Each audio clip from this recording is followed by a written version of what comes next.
Thank you. ಎಲ್ಲರೂ ಮಾತಾಡಿದ್ದಾರೆ, ನಾನೇನು ಎಷ್ಟೇ ಮಾತಾಡೋಕ್ಕೋಗಲ್ಲ, ಯಾಕಂದ್ರೆ ಅವಾಗಿಂದ ಕಾಯ್ತಾ ಇದ್ದಾರೆ ಪಾಪ, ಎಲ್ಲರೂ ಮೀಟ್ ಮಾಡಬೇಕಾಗುತ್ತೆ. VSH ಹಾಸ್ಪಿಟ್ಲು ಕಲ್ಪಜ ಅವ್ರಿಗೆ, ಶ್ರೀನಿವಾಸ್ ಅವ್ರಿಗೆ, ಶಶಿಧರ್ ಎಲ್ರಿಗೂ ಥ್ಯಾಂಕ್ಸ್ ಹೇಳಕ್ಕೆ ಇಷ್ಟಪಡ್ತೀನಿ. ಥ್ಯಾಂಕ್ ಯು, ಯಾಕಂದರೆ ಒಂದು ಆ್ಯಡ್ ಮಾಡಿ ಎಲ್ರಿಗೂ ಒಂದು ನಿಮ್ಮ ಕಡೆಯಿಂದ ಒಂದು ಸೇವೆ ಮಾಡ್ತೀನಿ. ನನ್ನಲ್ಲಿ ಏನಿಲ್ಲ, ನಾನು ಬಂದು ಆ್ಯಡ್ ಮಾಡಿಬಿಟ್ಟು ಹೋಗ್ತೀನಿ ಅಷ್ಟೇನಿಲ್ಲ. ಬಟ್ ನೀವು ಒಂದು ಸ್ಟೆಪ್ ಹೆಡ್ ಹೋಗಿ ಈ ಥರ ಒಂದು ಕಾರ್ಡ್ ಕೊಡೋದು, ಒಂದು ಅಭಿಮಾನಿಗಳಿಗೆ ಕಾರ್ಡ್ ಕೊಡೋದು ತುಂಬ ಖುಷಿಯಾದ ವಿಷಯ. ಅದರಿಂದ ಅವ್ರಿಗೆ ಬೆನಿಫಿಟ್ ಆಗ್ತಿದೆ ಅಂದರೆ ಅದಕ್ಕಿಂತ ಸಂತೋಷ ಪಡೋದು ಇನ್ನೇನು ಬೇಕು ಹೇಳಿ. ಅದ್ರ ಎಷ್ಟು ಹಣ ಕೊಟ್ಟರು ಅದು ನಮಗೆ ಸಿಗಲ್ಲ, ಅದೊಂದು ಭಾಗ್ಯ. ಅದು ಆ ಭಾಗ್ಯ ದೇವ್ರು ನಿಜವಲ್ಲ. ಯಾಕಂದರೆ ಆ ಹಾಸ್ಪಿಟಲ್ ಅನ್ಕೊಂಡು ಮಲ್ಲಿ ಅಂದ ತಕ್ಷಣ ಎಲ್ಲರೂ ನಾವು ಆ ಹಾಸ್ಪಿಟ್ಲಿಗೆ ನಾವು ನಮ್ಮ ಫ್ಯಾಮಿಲಿ ಫುಲ್ಲಾಗಿ ಯಾವಾಗಲೂ ಅಲ್ಲೇ ಏನೇ ಟ್ರೀಟ್ಮೆಂಟ್ ಮಾಡಬೇಕು ಅಲ್ಲೇ. ನಾನಿವತ್ತು ಇಷ್ಟು ಮಟ್ಟಿಗೆ ಚೆನ್ನಾಗಿದ್ದೀನಿ ಅಂದರೆ ಡಾಕ್ಟರ್ ಶ್ರೀನಿವಾಸ್ ಅವರು, ಶಶಿಧರ್ ಅವರು ಕ್ಯಾನ್ಸರ್ ಆದಾಗ ಅವರೇ ನನಗೆ ಟ್ರೀಟ್ ಮಾಡಿದ್ದು. ಇಲ್ಲಿ ಕೀಮೋ ಎಲ್ಲ ಕೊಟ್ಟು ಭಾಳ ತುಂಬ ಒಳ್ಳೆ ಮಗು ಥರ ನೋಡ್ಕೊಂಡ್ರೆ ನನ್ನ. ಯಾಕೆ ನಾನಿರೋ ಮೆಂಟಾಲಿಟಿ ಒಂಥರ ಮೆಂಟಲ್ ಥರ ನಾನು. ಯಾಕೆಂದ್ರೆ ಏನೇ ಬಂದು ಸ್ವಲ್ಪ ಕೋಪ ಜಾಸ್ತಿ, ಬಟ್ ಆ ಕೋಪನ ತಡ್ಕೊಂಡು ಪಾಪ ಅವರು ಅಷ್ಟು ಪ್ರೀತಿಯಿಂದ ನನ್ನ ನೋಡ್ಕೊಂಡಿದ್ದಾರೆ.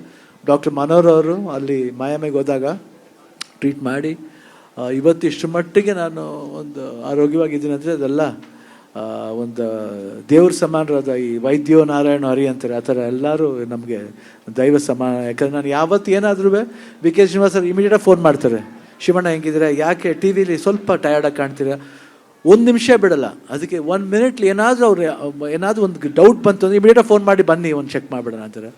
ಸೊ ಒಂದೊಂದು ಮಿನಿಟ್ ಲೆಕ್ಕ ಆಗುತ್ತೆ. ಇವತ್ತು ನನಗೆ ಅದಕ್ಕೆ ಒಂದೊಂದು ನಿಮಿಷನೂ ಒಂದು ಗೋಲ್ಡನ್ ಮಿನಿಟ್ ಅಂತಾರೆ. ಆ ಗೋಲ್ಡನ್ ಮಿನಿಟ್ ಮಿಸ್ ಮಾಡ್ಕೊಂಡ್ರೆ ಏನು ಮಾಡೋಕ್ಕಲ್ಲ ಲೈಫ್ಲಿ. ಆ ಗೋಲ್ಡನ್ ಮಿನಿಟ್ನ ಮಿಸ್ ಮಾಡಬಾರ್ದು ಅನ್ನೋದಕ್ಕೋಸ್ಕರ ಒಂದು ಅದ್ಭುತವಾದ ಒಂದು ಕಾರ್ಡ್ನ ಕ್ರಿಯೇಟ್ ಮಾಡಿ ನಿಮ್ಗೆಲ್ಲರೂ ಕೊಡ್ತಾ ಇದ್ದಾರೆ. ಬಟ್ ನನಗೆ ಒಂದೇ ಒಂದು ಎಲ್ಲರಿಗೂ ರಿಕ್ವೆಸ್ಟ್ ಮಾಡೋದು, ದಯವಿಟ್ಟು ಯಾರ ಕೈಲಿ ಆಗುತ್ತೋ ಅವರು ಕಾರ್ಡ್ನ ಉಪಯೋಗಿಸೋ ಬದಲು ಯಾರ ಕೈಲಿ ಆಗಲ್ವೋ ಆ ಕಾರ್ಡ್ನ ಕೊಡಿ ದಯವಿಟ್ಟು ಅಂತ ಹೇಳಕ್ಕೆ ಇಷ್ಟಪಡ್ತೀನಿ. ಅದನ್ನು ವೇಸ್ಟ್ ಮಾಡಬೇಡಿ ದಯವಿಟ್ಟು. ಏನೋ ಸುಮ್ಮನೆ ಕಾರ್ಡ್ ಇದೆ ಅಂದ್ಬಿಟ್ಟು ಸುಮ್ಮನೆ ಪ್ಯಾಕೆಟ್ ಹಾಕೊಂಡು ಹೋಗೋದಲ್ಲ. ಅದು ಇನ್ನೊಬ್ರಿಗೆ ಹೆಲ್ಪ್ ಆಗಿ, ನಿಮ್ಮ ಮೂಲಕ ಹೆಲ್ಪ್ ಆಗಲಿ. ನಿಮಗೆ ಬಂದರೆ ಕಾರ್ಡ್ ನನಗೆ ಅಫೋರ್ಡ್ ನಾನು ಕೊಡೋಕ್ಕಾಗುತ್ತೆ, ಇನ್ನೊಬ್ರಿಗೆ ಕೊಡೋಣ ಅಂತ ಆ ಮನೋಭಾವ ಬೆಳೆಸ್ಕೊಳ್ಳಿ ಅಂತ ಕೇಳೋಕ್ಕೆ ಇಷ್ಟಪಡ್ತೀನಿ. ಅಫ್ಕೋರ್ಸ್ ನಮ್ಮ ಅಭಿಮಾನಿಗಳು ಯಾವಾಗಲೂ ಹಂಗೇ ಇದ್ದಾರೆ ಅಂತ ನಾನು ಭಾವಿಸ್ತೀನಿ. ಯಾವತ್ತೂ ಸ್ವಾರ್ಥಕ್ಕೋಸ್ಕರ ನೋಡಿಲ್ಲ. ಯಾಕಂದರೆ ಎಷ್ಟೇ ಕಷ್ಟ ಆಗಲಿ, ಈ ಬರ್ತ್ಡೇ ಸಂದರ್ಭ ಆಗಲಿ, ಯಾವುದೇ ಫಂಕ್ಷನ್ ಆಗಲಿ ಬಂದು ನಮ್ಮ ಪ್ರೀತಿ, ಇವತ್ತು ನಾವು ಇಷ್ಟು ಮಟ್ಟಿಗೆ ನಾವು ಇಷ್ಟು ನಿಂತ್ಕೊಂಡು ಮಾತಾಡ್ತಿದ್ದೀವಿ ಅಂದರೆ ಅದಕ್ಕೆ ನಿಮ್ಮ ಪ್ರೀತಿ ವಿಶ್ವಾಸನ ಕಾರಣ. ನಾನು ಎಷ್ಟೇ ಕೋಪ ಮಾಡ್ಕೊಂಡ್ರೂ ನೀವು ಬಂದು ಪ್ರೀತಿ ಮಾಡ್ತೀರಾ. ಬಟ್ ಕೋಪ ಏನು ಮಾಡೋದು, ಯಾಕಂದರೆ ಶಿವನ ಹುಟ್ಟುಗುಣ ಅದನ್ನು ನೀವು ತಾಳ್ಕೊತೀರಾ. ಅದೇ ಪ್ರೆಸ್ ಜೊತೆಲಿ ಇದೆ, ಅಭಿಮಾನಿಗಳ ಜೊತೆ ಪ್ರೆಸ್ ನೋಡಿ ನಗ್ತಾ ಇದ್ದಾರೆ ಎಲ್ಲರೂ, ಪರವಾಗಿಲ್ಲ, ಇಟ್ಸ್ ಓಕೆ. ಇದು 40 ವರ್ಷದಿಂದ ಜರ್ನಿ ನಡೀತಾ ಇದೆ, ಇನ್ನೊಂದು 40 ವರ್ಷ ಆಗಲಿ ಅವ್ರ ಜೊತೆಯಲ್ಲಿ. ಅವರು ಇರಲಿ, ನಾವು ಇರಲಿ, ಯಾಕಂದರೆ ಆ ಖುಷಿ ತರಲಿ. ಅದಕ್ಕೆ ಈ ರೀತಿ ಒಂದು ಹಾಸ್ಪಿಟಲ್ ಸಮಸ್ಯೆ ನಮಗೆ ಹೆಲ್ಪ್ ಮಾಡ್ತಾ ಇರಲಿ ಅಂತ ಕೇಳೋಕ್ಕೆ ಇಷ್ಟಪಡ್ತೀನಿ. ಈ ಹೆಲ್ಪ್ ಹಂಗೆ ನಡೀತಾ ಇರಲಿ, ಪರ್ಮನೆಂಟ್ ನಡೀತಾ ಇರಲಿ. ಭಾಳ ಖುಷಿ ಆಯ್ತು. ಆಮೇಲೆ ಗೀತಾ, ಮಧು ಆ್ಯಂಡ್ ನಮ್ಮ ಮಕ್ಕಳಿಗೆ ಎಲ್ಲರಿಗೂ ಥ್ಯಾಂಕ್ಸ್ ಹೇಳೋಕ್ಕೆ ಇಷ್ಟಪಡ್ತೀನಿ. ಯಾಕಂದರೆ ನನ್ನ ಒಳ್ಳೆ ಮಗು ಥರ ನೋಡ್ಕೊಂಡಿದ್ದಾರೆ. So all the best, thank you. And ಈ ಜೀವ ಇರೋವರೆಗೂ ನಿಮ್ಮ ಯಾರು ನಾನು ಮರೆಯಲ್ಲ. ಈ ಪ್ರೀತಿ ವಿಶ್ವಾಸಕ್ಕೆ ಯಾವತ್ತೂ ಚಿರನಾಗಿರ್ತೀನಿ. And thank you. ಆ್ಯಂಡ್ ಎಲ್ಲರೂ ಕಾರ್ಡ್ನ ನೀಟಾಗಿ ಉಪಯೋಗಿಸ್ಕೊಳ್ಳಿ ಅಂತ ಹೇಳಕ್ಕೆ ಇಷ್ಟಪಡ್ತೀನಿ.